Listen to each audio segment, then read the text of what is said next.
Welcome to టీజీ5 news. ముందుగా headlines చూద్దాం. రామమయం విశ్వమని మోదీ వ్యాఖ్యలు దేశవ్యాప్తంగా చర్చ. అయోధ్య కార్యక్రమంలో మోదీ ప్రసంగం భక్తుల్లో ఉత్సాహం. ధర్మధ్వజ ఆవిష్కరణ వేడుకలో ప్రధాని భావోద్వేగ వ్యాఖ్యలు. రామాలయ కార్యక్రమంపై జాతీయ చర్చగా మారిన మోదీ వ్యాఖ్యలు.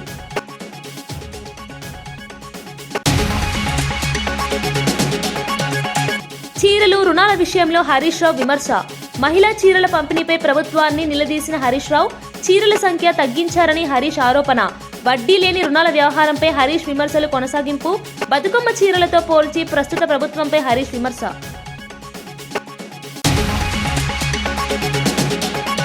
టీటీడీ నిధుల డిపాజిట్పై సజ్జల కీలక ఆరోపణలు. 2014 నుండి 2019లో ప్రైవేట్ బ్యాంకులో డిపాజిట్లపై సజ్జల ప్రశ్నలు. టీటీడీ ధర్మ డబ్బు వినియోగంపై పారదర్శకత కోరిన సజ్జల. టీడీపీ హయాంలో బ్యాంకు డిపాజిట్లపై విచారణ కొనసాగుతోందని స్పష్టం.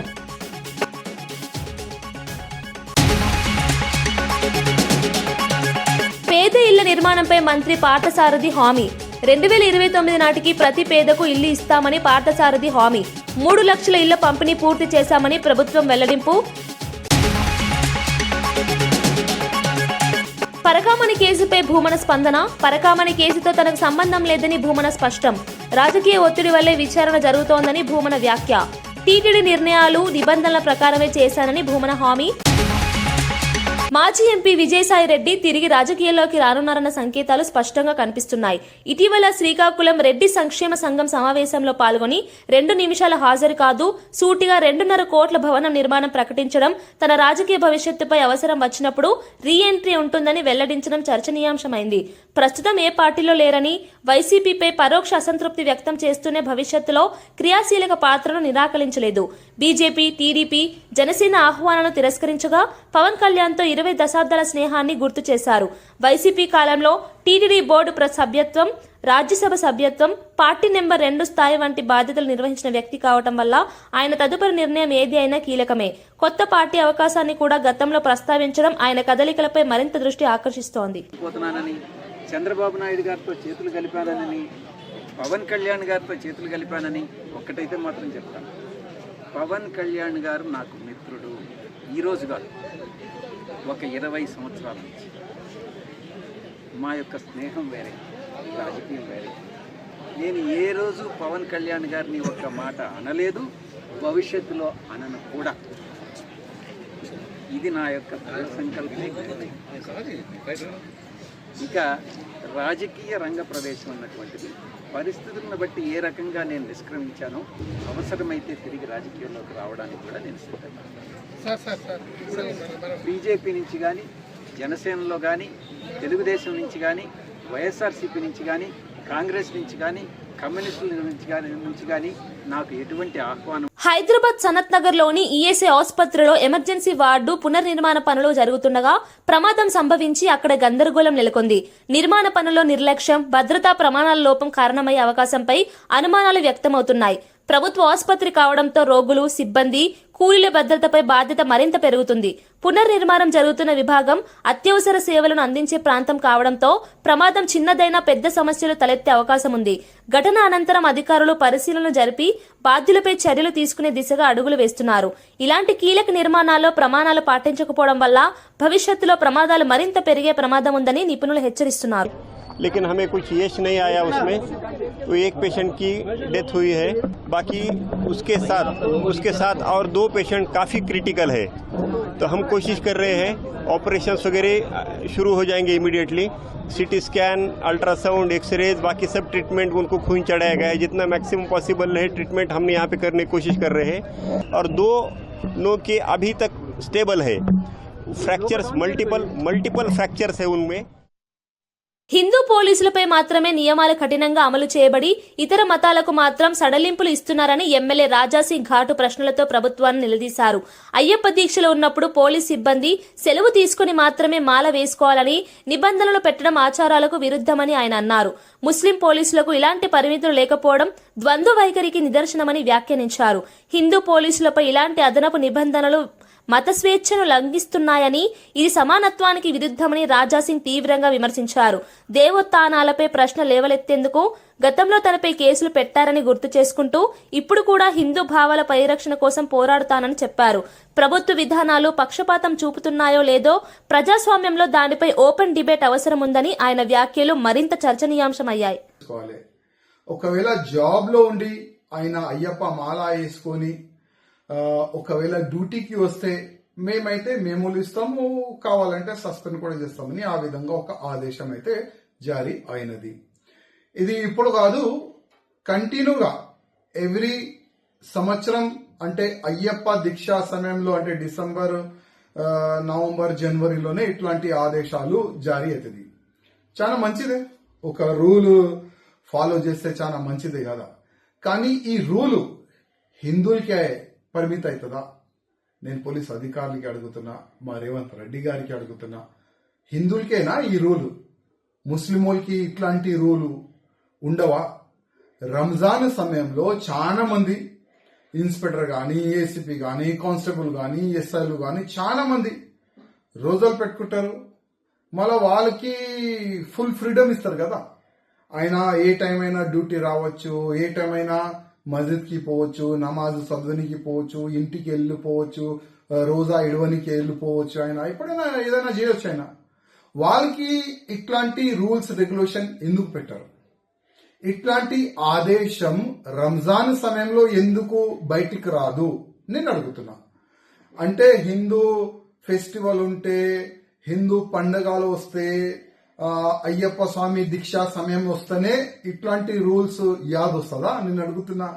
మా రేవంత్ రెడ్డి గారికి నా ఒక్కటే ఒక నివేదిక, రూల్ ముస్లిమ్స్ గాని, హిందువులు గాని, సిక్కు గాని, ఇసాయిలు గాని ఒకటి సమానం ఉండాలి. అంటే హిందూ ముస్లిమ్స్ రెండు కళ్ళులుగా ముఖ్యమంత్రి గారు మీకు ఉండాలి. రూల్ హిందువులకి ఏ విధంగా మీరు పెడుతున్నారు, వచ్చే సమయంలో రంజాన్ సమయంలో కూడా ముస్లిమ్స్ కూడా అట్లనే ఒక రూల్ పెడితే చాలా బాగుంటది. లేకపోతే హిందువులో ఏం మెసేజ్ పోస్తుంది? కాంగ్రెస్ అంటే ముస్లిమ్స్ పార్టీ, ఆల్రెడీ మీరే అన్నారు. కాంగ్రెస్ అంటే ముస్లిమ్స్ పార్టీ, హిందూ పార్టీ కాదు. దానికి మీరు ప్రూవ్ చేస్తున్నారని నేను అనుకుంటున్నా.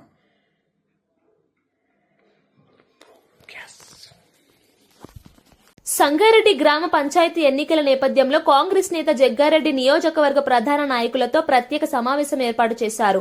సంగారెడ్డి నియోజకవర్గంలోని 84 గ్రామాల్లో కాంగ్రెస్ సర్పంచ్ అభ్యర్థులను గెలిపించే బాధ్యత అందరికీ ఉందని ఆయన స్పష్టం చేశారు. సీఎం రేవంత్ రెడ్డిని గ్రామాలకు తీసుకెళ్లి నిధులు మంజూరు చేయించే బాధ్యతను కూడా తానే తీసుకుంటానని జగ్గారెడ్డి చెప్పారు. కష్టకాలంలో కాంగ్రెస్ కండువా కప్పుకొని నిలిచిన నిజమైన కార్యకర్తలకే ఈసారి అవకాశం ఇవ్వాలని ఆయన సూచించారు. కాంగ్రెస్ ని ఈ ఊరుకు రోడ్డు తెస్తా, ఈ ఊరికి నేను సార్తో మాట్లాడి రోడ్డు తెస్తా, సార్తో మాట్లాడి పండ్ల రైతులకు రోడ్లు వేపిస్తా, రైతులకు చెప్పండి పండ్లవాడ అంటే రైతులు పంట పండించిన రైతు పంటని మార్కెట్ పట్టణానికి తీసుకుపోవడానికి ఎంత రోడ్లు కావాలో మీరు అన్నది మీ గ్రామంలో చెప్పండి. రేపు కాంగ్రెస్ కండువా సర్పంచ్ని గెలిపివని ఈ ఊరికి మెయిన్ రోడ్ చేస్తా, ఈ ఊర్లలో ఇంటర్నల్ రోడ్స్ వేపిస్తా, చేటకానికి తొవ్వల రోడ్ వేపిస్తా అని మీరు మాటించుకోండి. అర్థమైన అందరికీ. రామగుండం నియోజకవర్గంలో దారి మైసమ్మ, పోచమ్మ వంటి సంప్రదాయ దేవాలయాలను తొలగించారని ఆరోపిస్తూ మాజీ ఎమ్మెల్యే కోరుకంటి చందర్ తీవ్ర నిరసన వ్యక్తం చేశారు. గోదావరికని ప్రాంతంలో 46 ఆలయాలను కూల్చివేయడం హిందువుల మనోభావాలను దెబ్బతీసే చర్య అని ఆయన విమర్శించారు.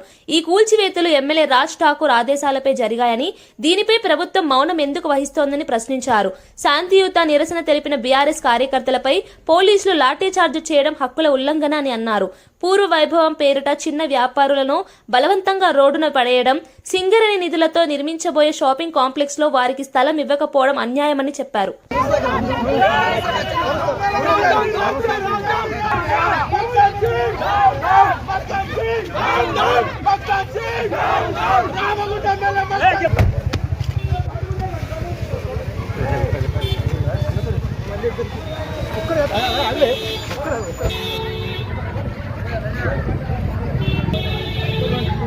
ఎమ్మెల్యే క్యాంప్ కార్యాలయం ముట్టడికి బీఆర్ఎస్ పార్టీ కార్యక్రమం తీసుకుంటే కనీసం ప్రజల గొంతుకలను సముదాయాన్ని సింగరేణి కట్టేటువంటి చిరు వ్యాపారస్తులకు అప్పగించాలి. అదేవిధంగా మైసమ్మ గుళ్ళకు కట్టినటువంటి కూలగొట్టినటువంటి వాళ్లకు శిక్ష విధించాలని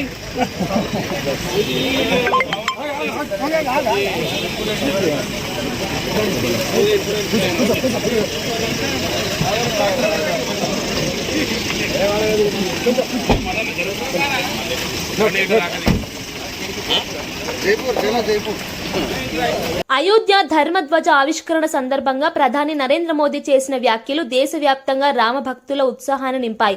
సంపూర్ణ విశ్వం రామమయం అయింది, రామభక్తుల సంకల్పం నేటితో సాక్షాత్కరించింది అని ఆయన అన్నారు. ఈ ఆధ్యాత్మిక వేడుక మరో 500 సంవత్సరాల పాటు రామభక్తి వైభవాన్ని ప్రతిబింబిస్తుందని చెప్పారు. ధర్మధ్వజం కేవలం జెండా కాదని, భారతీయ సంస్కృతి పునర్నిర్వాకాశానికి, ఆధ్యాత్మిక చైతన్యానికి ప్రతీకాన్ని వివరించారు. రామాలయ నిర్మాణం భారతీయుల ఏకతను ప్రపంచానికి చూపిన గొప్ప ఘట్టమని పేర్కొన్నారు. దేశమంతా ఒకే భక్తిభావంతో కలిసిన రోజుగా ఈ వేడుక చరిత్రలో నిలుస్తుందని మోదీ అభిప్రాయపడ్డారు. రామతత్వం దార్శనికతగా, సంస్కృతిగా, జీవన విలువగా భారత్ను ముందుకు నడిపిస్తుందని చెప్పారు. असीम कृतज्ञता है, अपार अलौकिक आनंद है। सदियों के घाव भर रहे हैं, सदियों की वेदना आज विराम पा रही है, सदियों का संकल्प आज सिद्धि को प्राप्त हो रहा है। आज उस यज्ञ की पूर्णाहुति है जिसकी अग्नि 500 वर्ष तक प्रज्वलित रही। जो यज्ञ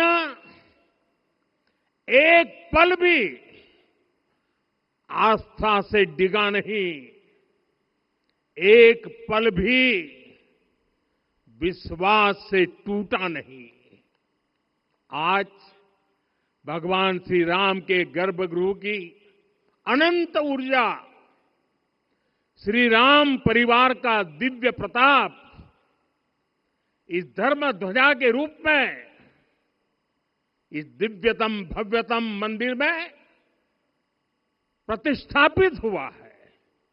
और साथियों, ये धर्म ध्वजा केवल एक ध्वजा नहीं, ये भारतीय सभ्यता के पुनर्जागरण का ध्वज है। इस पर रचित सूर्यवंश की ख्याति, वर्णित ओम शब्द और अंकित कोविदार वृक्ष राम राज्य की कीर्ति को प्रतिरूपित करता है। ये ध्वज संकल्प है, ये ध्वज सफलता है, ये ध्वज संघर्ष से सृजन की गाथा है, ये ध्वज सदियों से चले आ रहे स्वप्नों का साकार स्वरूप है।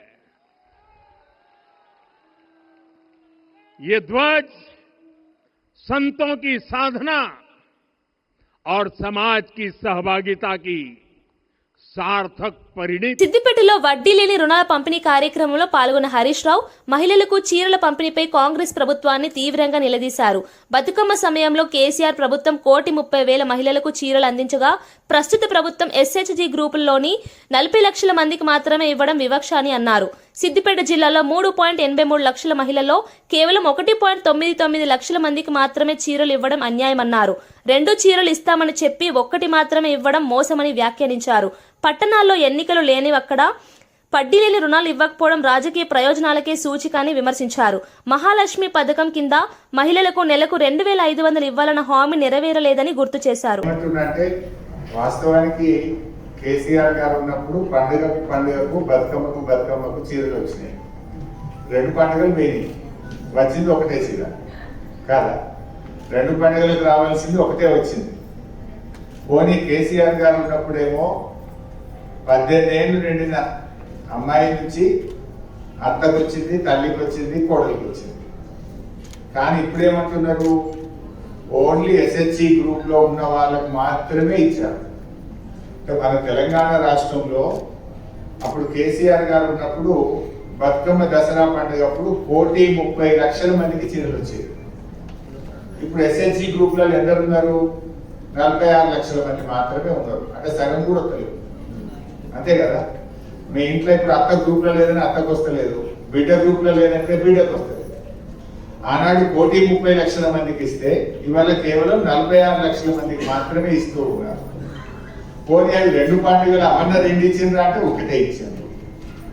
అది కూడా ఒకటే కలర్. మళ్ళా ఇవన్నీ కూడా ఇబ్బందులు ఉన్నాయి. మన సిద్దిపేట జిల్లా చూసుకుంటే, మన సిద్దిపేట జిల్లాలో 3,83,000 మంది ఆడపిల్లలు 18 ఏళ్ళు దాటిన వాళ్ళు 3,83,000 మంది ఉంటే ఇస్తున్నది ఎంతమందికి? 1,99,000 మందికి ఇస్తున్నారు. అంటే సగం మందికి వస్తున్నాయి, సగం మందికి వస్తాయి. నిజంగా ఇచ్చేది ఉంటే 2 పండుగలు 2 బతుకమ్మలు ఇచ్చినా బాగుంది, లేదు అందరికి ఇచ్చినా బాగుంది. అది కొందరికే ఇచ్చుడు, ఒక ఏడాది ఇచ్చి ఒక ఏడాది అయిపోతుంది కదా. దానికి నాకు బుద్ధి ఉంది అంటుండు నిన్నప్పుడు. ఇంకా దాన్ని ఏమంటుండు, సారే వ్యక్తి అంటుండు, చీరిచ్చి సారే వ్యక్తి అంటుండు. అయ్యా రేవంత్ రెడ్డి గారు సారే వ్యక్తుడు అంటే నువ్వు ఇస్తానన్న మహాలక్ష్మి నెలకి 2,500 ఇస్తా అన్నారు. మనకు 2 ఏళ్ళు అయింది. 2 ఏళ్ళు అంటే ఎంత అవుతుంది? 60,000 రూపాయలు. నిజంగా చీరతోని నువ్వు ఇస్తానన్న 60,000 కూడా ఇస్తే అప్పుడు సారా పెట్టినాను. 60,000 ఇచ్చినాక సారా పెట్టినట్టు అయితే తప్ప నువ్వు సగం మంది ఆడోళ్ళకి ఇచ్చి 2 ఏళ్ళది ఒకటే ఇచ్చి ఆ ఒక్క చీరకు సారీ పెట్టినా అంటే ఇది ఎవరి చెవులో పువ్వు పెట్టుండో అర్థం చేసుకోవాల్సిన అవసరం. ఎమ్మెల్యే ప్రభుత్వ విప్ ఆది శ్రీనివాస్ గత బీఆర్ఎస్ ప్రభుత్వ హయాంలో చేపట్టిన ఇండ్ల నిర్మాణ నాణ్యతపై తీవ్ర విమర్శలు చేశారు. ప్రభుత్వమే నిర్మిస్తున్న ఇల్లు సగం వరకు నిర్మించేసి వదిలివేయడం ఆ సమయంలో ఉన్న నిర్లక్ష్యానికి నిదర్శనమని అన్నారు. ఆ ఇళ్ల పరిస్థితిని పరిశీలించడానికి తాను వెళ్లినప్పుడు ఒక్క నిర్మాణం కూలిపోవడం భద్రతా ప్రమాణాలు ఎక్కడా పాటించలేదని నిరూపించిందని చెప్పారు. పేదల కోసం నిర్మించిన ఇల్లు ఇంత నాసిరకంగా ఉండడం చాలా బాధాకరమని, కొత్త ప్రభుత్వం వచ్చే వరకు ప్రజలు ప్రమాదంలో ఎలా జీవించారో అర్థం చేసుకోవడం కష్టమని తెలిపారు. ఇప్పుడు ప్రభుత్వం ఆ ఇళ్లను పునర్నిర్మాణం చేసి లబ్ధిదారులకు సురక్షితంగా అప్పగించేందుకు చర్యలు తీసుకుంటోందని చెప్పారు. గత ప్రభుత్వ నిర్లక్ష్యం అవ్యవస్థ పేదలపై ఏ విధంగా ప్రభావం చూపిందో ఈ సంఘటనతో బయటపడింది అని ఆది శ్రీనివాస్ వ్యాఖ్యానించారు. ఈ రోజు ఇందిరమ్మ రాజ్యం వచ్చిన తర్వాత డబుల్ బెడ్రూమ్ అందుబాటులోకి తీసుకుని రావాలని తిరిగి ప్రభుత్వం ద్వారా అట్టి దానికి టెండర్లు వేసి పనుల నిర్మాణం వేగవంతం చేసి ఆ డబుల్ బెడ్రూమ్లను ఈ ఇందిరమ్మ రాజ్యంలో లబ్ధిదారులకు అందజేయాలని చెప్పే లక్ష్యంలో జిల్లా కలెక్టర్ గరిమా అగర్వాల్తో పాటు అధికారులు, ఆర్డినరీ అధికారులు, మున్సిపల్ అధికారులు అందరూ కూడా పరిశీలించడానికి వెళ్ళినాం. ఆనాడు మేము ఏదైతే నాణ్యత లేని కట్టడాలు కడుతున్నాం చెప్పడం అనే ఆరోపణ చేసిన దాని నిదర్శనం ఈరోజు మేము పోయి నిలబడి చూస్తున్నా గానీ కుంగింది, కూలిపోయింది. మీరు చూశారు అక్కడ కాళేశ్వరము అట్టడు కుంగిపోయింది. అన్నారము సుందిల దగ్గర బుంగలు పడి సీప చేసింది. ఇది కేసీఆర్, కేటీఆర్ నాటి బీఆర్ఎస్ పరిపాలన జరిగినటువంటి నిర్మాణాలు. ఇంకా భవిష్యత్తులో ఎక్కడెక్కడ ఏం జరుగుతుందో వాళ్ళ అక్రమార్జన కోసం నిర్మాణం చేసినటువంటి కట్టడాలు చెప్పని చూస్తే మేము అంటే ఆనాడు ఎక్కడైతే ఇప్పుడు బహుశా మీరు విజువల్స్ పాతవి చూస్తే నేను ప్రతిపక్ష నాయకుడిగా రేవంత్ రెడ్డి గారు రీసెర్చ్ చేసినప్పుడు అనేక అక్రమ కట్టడాల పైన కానీ లేకపోతే నాణ్యతలను కట్టడానికి ధర్నాలు చేసినాం. ఇక్కడ కూడా మీరు ధర్నా చేసిన వారు బహుశా విజువల్ మీరు చూస్తే అన్నట్టు విజువల్ కూడా దొరకవచ్చు. ఎక్కడైతే మేము నిలబడ్డ దగ్గర కుంగిపోయిందో అక్కడ కూడా మీ గతంలో ఇది నాణ్యతలను కట్టడం చెప్పినట్టు సందర్భం. ఈరోజు నాణ్యత లేని కట్టడానికి నిదర్శనం ఆనాటి నాయకులు కేవలం అక్రమార్జనకే తెరలేపిండ్రు. ఆనాడు కట్టడం వల్ల చెప్పండి నిదర్శనం. అయినా ఎవరికి ఏం జరగలేదు. మేము మళ్లీ చక్కటి కట్టడాలు నిర్మాణం చేసి లబ్ధిదారులకు అందజేసే కార్యక్రమం చేస్తాం. ప్రజలందరూ కూడా గమనించాలి. ఆ 10 సంవత్సరాలు దోచుకొని దాచుకుని చెప్పండి నిదర్శనంగా ఈరోజు ఇలాంటి కట్టడాలు కనిపిస్తా ఉన్నాయి. ఈరోజు మేము అనడం కాదు, స్వయంగా సొంత చెల్లి కవితనండి హరీష్ రావు ఇంట్లోనో సంతోషరావు ఇంట్లోనో బంగారమయం అయితే తెలంగాణతో బంగారమయం కాదు. అవినీతి అక్రమాలు జరిగింది. నిన్న వరంగల్ వచ్చినప్పుడు ఒక ఆరోపణ చేసింది, మెదక్ వచ్చినప్పుడు ఒక ఆరోపణ చేస్తుంది. అంటే సొంత ఇంటి నుంచి కూడా నిరసన వస్తున్న సందర్భంలో ఈరోజు స్వయంగా కూడా వాళ్ళ హయాంలో నిర్మాణం జరిగిన డబుల్ బెడ్రూమ్ ఇల్లు కుంగిపోయింది, కూలిపోయింది స్వయంగా చూశారు. ఇది వారి హయాంలో అవినీతి అక్రమాలకు నాణ్యత లేని కట్టడాల నిర్మాణానికి పరాకాష్ఠగా మనం స్వయంగా చూడవచ్చు అని చెప్పి సందర్భంగా తెలియస్తా ఉన్నాం. టీటీడీ నిధుల దుర్వినియోగంపై మాజీ మంత్రి సజ్జల రామకృష్ణారెడ్డి ఘాటు వ్యాఖ్యలు చేశారు. 2014 నుండి 2019 టీడీపీ హయాంలో 1300 కోట్లను నిబంధనలకు వ్యతిరేకంగా ప్రైవేట్ బ్యాంకులో డిపాజిట్ చేశారని ఆరోపించారు. టీటీడీ నిధుల్లో 10% కంటే ఎక్కువ మొత్తాన్ని ప్రైవేట్ బ్యాంకులో పెట్టకూడదన్న నియమాన్ని స్పష్టంగా ఉల్లంఘించారని చెప్పారు. ఈ విషయంలో టీడీపీ ప్రభుత్వం సాకులు చూపుతూ కాలక్షేపం చేసిందని, అయితే వైఎస్ఆర్సీపీ ప్రభుత్వం అధికారంలో ఉన్నప్పుడు విచారణలు రాజకీయ ప్రతీకారంగా చేయలేదని అన్నారు. ఇప్పుడు జరుగుతున్న విచారణలు టీడీపీ చేస్తున్న అక్రమాలపై ఆధారపడి ఉన్నాయని, వైఎస్ఆర్సీపీ టార్గెట్ కోసం ప్రారంభించలేదని స్పష్టం చేశారు. 300 కోట్లు ఎస్ బ్యాంక్ అనే దాంట్లో చేశారు. సుబ్బారెడ్డి గారు చైర్మన్ అయినాక ఇదేంటిది నేషనలైజ్డ్ బ్యాంక్స్లో ఉండాలి కదా, ఆయన మొత్తం తీసి నేషనలైజ్డ్ బ్యాంకు మార్చారు. నెలకు అది క్రైసిస్లో పడిపోయింది ఎస్ బ్యాంకు. దాని మీద ఇన్వెస్టిగేషన్లో జరిగి మళ్ళీ ఇప్పుడు కోరుకుందో ఏదో అయినట్టుంది, కానీ అప్పుడైతే క్రైసిస్ వచ్చినట్టుంది ప్రైవేట్ బ్యాంకు. మరి నీ నిబంధనలు నువ్వు ఉల్లంఘించినావు. మరి చంద్రబాబు నాయుడు గవర్నమెంట్ చంద్రబాబు నాయుడు చేశాడు అది లేదు. నువ్వు ఆ రోజు వాళ్ళ హయాం టీటీడీ హయాంలో ఆ బోర్డు చేసిన తప్పు క్లియర్గా అక్కడ కనపడుతుంది. కరప్షన్కు స్కోప్ ఉన్నట్టు క్లియర్గా కనపడుతుంది. 1300 కోట్లు డిపాజిట్ చేసి నువ్వు ఒక బ్యాంకు ప్రైవేట్ బ్యాంకు నిబంధనలకు విరుద్ధంగా చేశావు. చేసినందుకు బదులు ఎంత తీసుకున్నావో తెలియదు. మరి అనొచ్చుగా చేయాలి. ఆ రోజు దాన్ని సాల్వ్ చేశారు, ఆ రోజు పాయింట్అవుట్ చేశారు. దాని మీద అరెస్టులు చేయలే జగన్మోహన్ రెడ్డి గారు, దాన్ని టేకప్ చేసేయాలి. ఎందుకంటే చేతి నిండా పని ఉంది, జనానికి చేయాల్సింది ఉంది. దాన్ని కరెక్ట్ చేసుకుంటూ సిస్టమ్స్ ఎవాల్వ్ చేసుకుంటూ పోయినారు తప్ప దాని మీద అదొక స్కామ్ అని చేసి చంద్రబాబు నాయుడు అరెస్ట్ చేయలే. చంద్రబాబు నాయుడు అరెస్ట్ చేసినాం, ఇదేంటో చేశాము, క్లియర్ కట్ ప్రూఫ్ ఉన్న దాంట్లో చేశాము. ఏది ఆ స్కిల్ డెవలప్మెంట్ దీంట్లో ఏదైతే చేశామో దానికి ఏదైతే వాళ్ళకున్న ఒప్పందం ప్రకారం క్యాబినెట్ అప్రూవ్ చేసిన దానికి డీవియేట్ చేస్తూ కార్పొరేషను, స్కిల్ డెవలప్మెంట్ కార్పొరేషను నేరుగా ముందే పేమెంట్ పంపడం, అది కూడా షెల్ కంపెనీస్ నుంచి ఎండ్ పార్టీస్కి వెళ్ళిపోయినట్టు ప్రూఫ్తో సెంట్రల్ గవర్నమెంట్ జీఎస్టీ రిలేటెడ్ వాళ్ళ దాంట్లో బయటపడడం. There is a clear cut proof, basis ఉంది ప్రైమా ఫేస్. పేదలందరికీ గృహ నిర్మాణం కల్పించడమే కూటమి ప్రభుత్వ ప్రధాన లక్ష్యమని మంత్రి పార్థసారథి తెలిపారు. కూటమి ప్రభుత్వం ఏర్పడిన వెంటనే గృహ నిర్మాణం రంగంలో వేగంగా చర్యలు తీసుకుని ఇప్పటికే 3 లక్షల ఇళ్లను పూర్తి చేసి లబ్ధిదారులకు తాళాలు అందించామని చెప్పారు. 2029 నాటికి రాష్ట్రంలోని ప్రతి పేద కుటుంబానికి సొంత ఇల్లు కల్పించే దిశగా భారీ కార్యక్రమం రూపొందించామని తెలిపారు. మౌలిక వసతులు, నాణ్యతా ప్రమాణాలు, పారదర్శక కేటాయింపులపై ప్రభుత్వం ప్రత్యేక శ్రద్ధ పెట్టిందని చెప్పారు. డబ్బుల కొరత, గత ప్రభుత్వంలో నిలిచిపోయిన పనులను పునః ప్రారంభించడం వంటి అడ్డంకులను అధిగమించేందుకు సమగ్ర ప్రణాళిక రూపొందించినట్లు చెప్పారు. రూపాయి కట్టుకుంటున్నారనే ఆలోచన కూడా ఆనాటి ముఖ్యమంత్రి గారికి రాలేదా అని చెప్పేసి నేను ప్రశ్నిస్తా ఉన్నాను. నేను నిర్దాక్షిణ్యంగా 9,20,921 కోట్లని ఎగ్గొడతమే కాకుండా 4.7 లక్షల ఇల్లు వివిధ దశల్లో ఉన్న ఇళ్ళని రద్దు చేశారు. ఈరోజు ముఖ్యమంత్రి గారు 3 లక్షల ఇల్లు పూర్తి చేశాం. ఆయన 2029 కల్లా హౌస్ ఫర్ ఆల్ అనే కార్యక్రమంతో ముందుకెళ్తున్నామని చెప్పేసి నేను మనవి చేస్తాను. మరో 5 లక్షల ఇల్లు ఉగాదికల్లా కంప్లీట్ చేయాలని చెప్పేసి మాకు ఆదేశాలు ఇవ్వడం జరిగిందని చెప్పేసి మనవి చేస్తాను. రాక్రీట్ నిర్మాణ సంస్థ ఏదైతే ఉందో వాళ్ళు చాలా ఈ స్కీమ్కి తీరని అన్యాయం చేశారని చెప్పేసి కూడా సందర్భంగా చేస్తాను. అంటే 50,402 టేకప్ చేశారు. దాంట్లో 47,850 రూపాయలు 850 ఇళ్ళు మాత్రమే స్టార్ట్ చేశారు, కొంత ఎక్కడ కంప్లీట్ చేయాలి. సో దీని ద్వారా మరి వేలాది మంది లబ్ధిదారులకి తీవ్ర అన్యాయం కూడా చేశారని చెప్పేసి మనం చేస్తాను. వీరు దాదాపు 80 కోట్ల రూపాయలు అవకతవకలు చేశారని చెప్పేసి విజిలెన్స్ రిపోర్టు. దీన్ని రికవరీ చేయడానికి ఆల్రెడీ చర్యలు తీసుకున్నాం. ఏ జిల్లాల్లో ఎక్కడెక్కడ అవినీతి జరిగిందో, లేకపోతే మెటీరియల్ తీసేసుకుంటాం కానీ, లేకపోతే ఎక్కువ డబ్బులు డ్రా చేస్తాం కానీ జరిగిందో ఆయా జిల్లాల్లో లీగల్గా ఎటువంటి అవకాశం ఉన్నా కూడా అన్ని కేసులు, క్రిమినల్, సివిల్ అన్ని కేసులు కూడా నమోదు చేయమని చెప్పేసి కూడా ఆదేశాలు ఇవ్వడం జరిగిందని చెప్పేసి కూడా మనం చేస్తాను. రాక్రీట్ సమస్య రాజమహేంద్రవరం కలెక్టరేట్లో జిల్లా అధికారులతో సమీక్ష నిర్వహించిన మంత్రి నాదెండ్ల మనోహర్ రాష్ట్ర వ్యాప్తంగా ధాన్యం కొనుగోలు ప్రక్రియ పండుగ వాతావరణంలో సాగుతున్నట్లు తెలిపారు. రైతులు ఎటువంటి ఇబ్బందులు పడకుండా ధాన్యం కొనుగోలు కేంద్రాలను సమర్థంగా నిర్వహించేందుకు ప్రభుత్వం ప్రతి చర్య తీసుకుంటుందన్నారు. ముఖ్యమంత్రి చంద్రబాబు నాయుడు, ఉప ముఖ్యమంత్రి పవన్ కళ్యాణ్ నాయకత్వంలో కూటమి ప్రభుత్వం రైతుల పట్ల సానుభూతి, బాధ్యతతో వ్యవహరిస్తోందని చెప్పారు.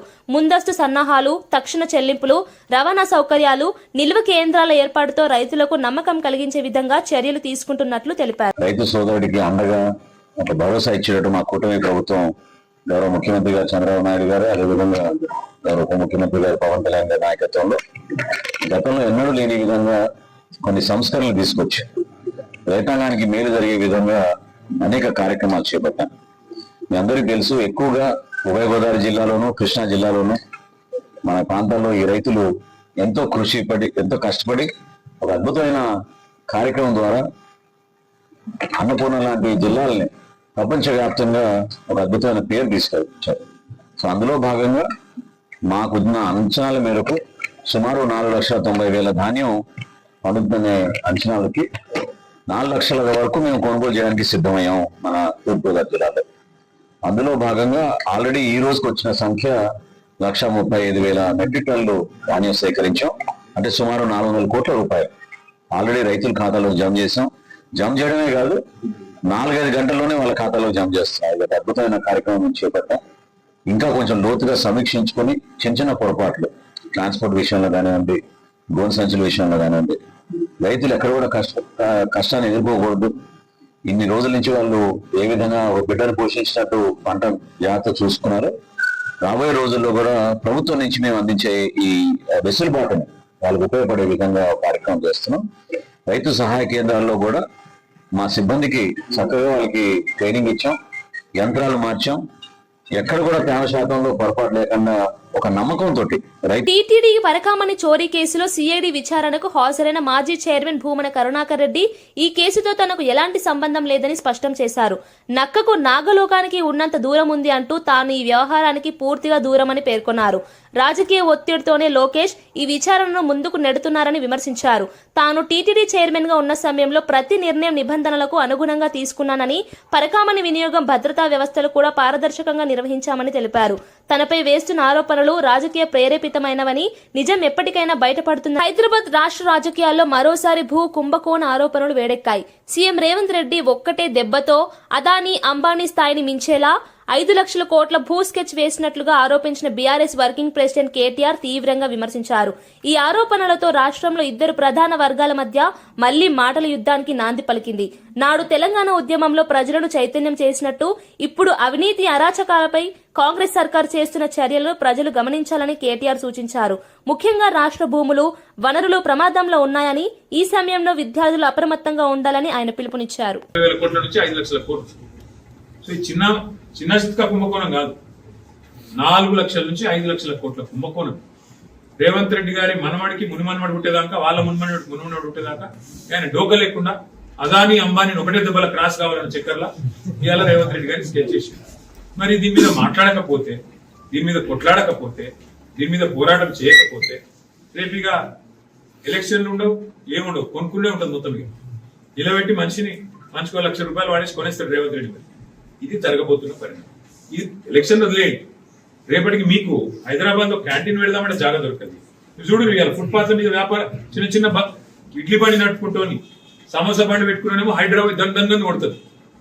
ఇడ్లీ బండి చిన్న చెప్పుల దుకాణం నడుపుకుంటాడు, ఫుట్పాత్ మీద కొట్టవతల వారిస్తారు. కానీ వీళ్ళేం చేస్తున్నారు ఇక్కడ 9,300 ఎకరాలు. వార్తలు ముగించే ముందు ముఖ్యాంశాలు మరోసారి. రామమయం విశ్వమని మోదీ వ్యాఖ్యలు దేశవ్యాప్తంగా చర్చ. అయోధ్య కార్యక్రమంలో మోదీ ప్రసంగం భక్తుల్లో ఉత్సాహం. ధర్మధ్వజ ఆవిష్కరణ వేడుకలో ప్రధాని భావోద్వేగ వ్యాఖ్యలు. రామాలయ కార్యక్రమంపై జాతీయ చర్చగా మారిన మోదీ వ్యాఖ్యలు.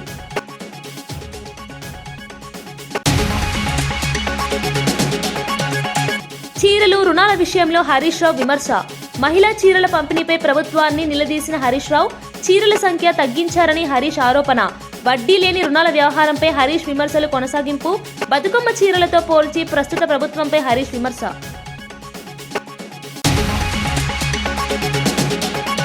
టీటీడీ నిధుల డిపాజిట్పై సజ్జల కీలక ఆరోపణలు. 2014 నుండి 2019లో ప్రైవేట్ బ్యాంకులో డిపాజిట్లపై సజ్జల ప్రశ్నలు. టీటీడీ ధర్మ డబ్బు వినియోగంపై పారదర్శకత కోరిన సజ్జల. టీడీపీ హయాంలో బ్యాంకు డిపాజిట్లపై విచారణ కొనసాగుతోందని స్పష్టం.